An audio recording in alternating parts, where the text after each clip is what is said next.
Hey guys, welcome back to Fast Fix. For today's video, I'm going to show you how to trade stickers in Monopoly Go. So first, open your Monopoly Go on your mobile device and you need to make sure that you are on level 15 so you can access this album right over here.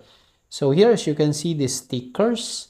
So if you want to have this one, you need to go on level 15 and go right here. You can pick one. You can pick a stickers right here and you can trade on your friend list. So if you want to trade something in this one, you can see a friend list right here, so you can send these stickers. So as you can see, the friends right here, so you can add more friends on your friend list and to make sure that you can trade your stickers. And also, the important thing is that you need to make sure that you are on a level 15 on your Monopoly Go so you can access this one. So to have a level up, so you're gonna play your game so you can level up your Monopoly Go. So that's it. If you find this helpful, don't forget to like and subscribe to this channel and hit the notification bell to notify you on the next video.